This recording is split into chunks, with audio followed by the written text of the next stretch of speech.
au milieu là d'un monde à feu et à sang. Comment dire? Mais enfin, tu coupes mon micro, tu fais Non, quoi? non, non, D'accord. vas-y. Au milieu d'un monde à feu et à sang, dominé par, comment dire, des mâles sanguinaires, moi je vais vous parler d'une femme pendant Le mal dominant. que certains cassent, eh bien c'est une femme qui répare. C'est beau ça. Ah, n'est-ce pas? C'est que le début d'idée. Donc au début du XXe, c'est une époque où le mot féminisme commençait à s'affirmer, mais où peu de femmes encore avaient réellement accès au pouvoir, à la science, à la reconnaissance publique. Et pourtant, il y a une femme chirurgienne qui va transformer durablement les corps et les mentalités. Et elle s'appelle Suzanne Noël. Donc là, on va parler donc d'une Suzanne. On va parler donc de restauration, de réparation.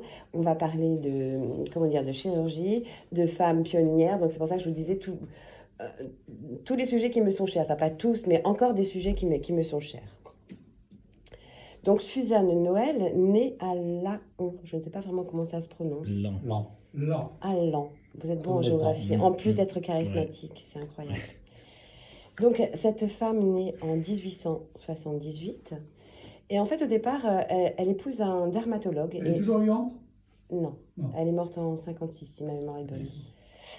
Non, bah, excusez-moi de rendre l'émission un peu plus intéressante et pertinente. Bah là, il faudrait qu'on parle de la vie éternelle à ce compte-là, enfin d'un truc, je sais pas. Oui, oui, elle aurait commencé par ça. Je Ouais. Dès que j'essaye de lever les débats, je vois que. Ouais, non, mais Elle a dû vas-y, avoir continue, froid l'hiver. merci. Donc cette femme, elle a commencé une vie assez traditionnelle de femme au foyer et d'épouse. Elle a épousé un dermatologue.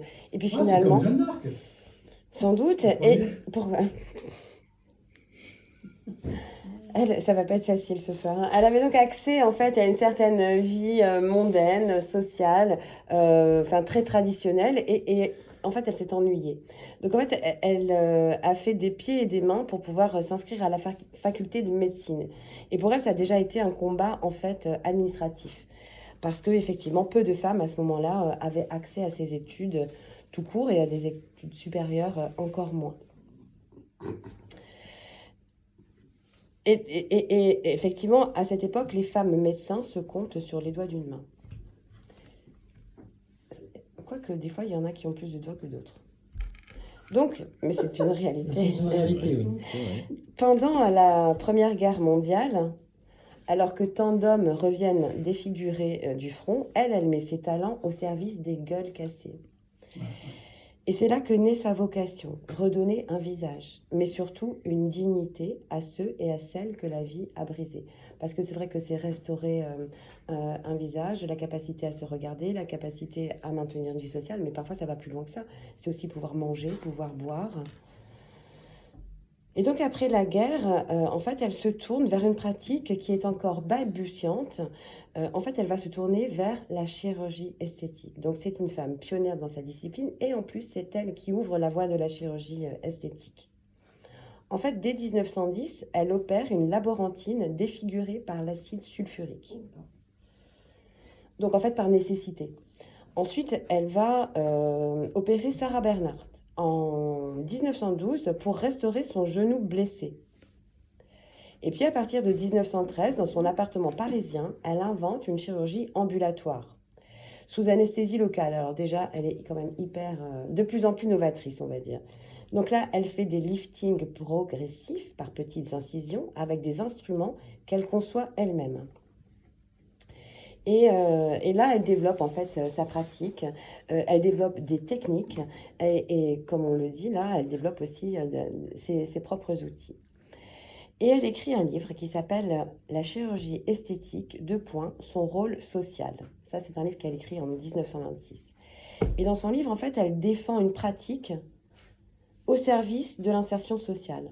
Ce qui peut paraître futile pour certains ne l'est absolument pas. Et en fait, elle défend que cette restauration est au service des femmes qui sont marquées par l'âge, par la pauvreté ou par la maternité ou encore tout un tas d'autres stigmates. Et là, il faut le dire, en fait, c'est une petite révolution, car Suzanne Noël ne cherche pas à vendre un idéal de beauté, elle cherche à libérer. Elle opère des femmes vieillies prématurément, des femmes défigurées et des femmes enfermées finalement dans leur apparence. Et en fait, pour elle, retrouver un visage, c'est retrouver une capacité d'agir dans le monde. Mais ce qui rend son parcours encore plus fort, c'est que Suzanne Noël ne s'est jamais limitée au bloc opératoire. Elle a vraiment eu une empreinte au-delà du bloc et vraiment une empreinte sociale. En fait, elle a créé un club inspiré du Rotary Club qui s'appelle le Soroptimist Club International. Soroptimisme. Ouais. Et c'est une organisation féminine qui est engagée pour l'éducation, l'émancipation et la solidarité entre les femmes. Ce qu'on appellerait justement aujourd'hui la sororité. Tout à fait. C'est pour ça que je t'ai repris sur le mot, parce que ça se rapprochait beaucoup. Tout à fait. Donc elle a fondé ça en 1924. Et ce mouvement incarne vraiment justement la sororité naissante. Ce lien de solidarité entre femmes, forgé dans les années 20 par des groupes comme les scouts laïcs, alors ça je ne le savais pas, qui s'appelait par exemple Sestralité, et donc ces concepts qui ont été théorisés plus tard par le MLF des années 70.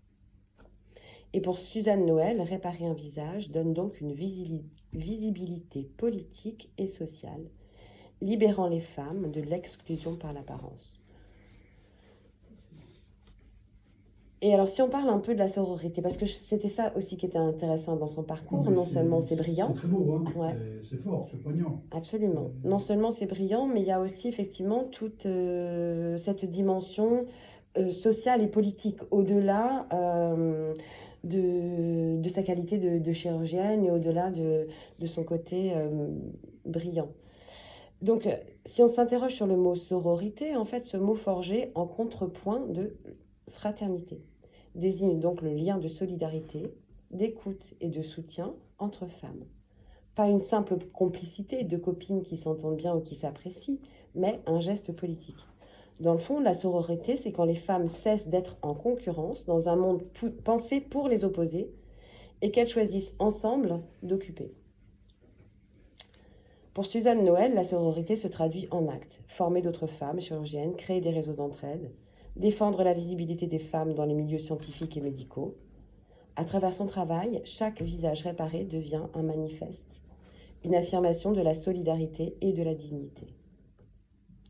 Voilà, je voulais donc vous parler d'elle et je pense qu'on peut se souvenir de cette pionnière, à la fois chirurgienne et féministe. Et Suzanne, quel beau prénom, n'est-ce pas? Noël, c'était un scalpel au service de la sororité, une main tendue vers l'autre et peut-être une leçon, toujours d'actualité. Réparer un corps, c'est parfois réparer un monde.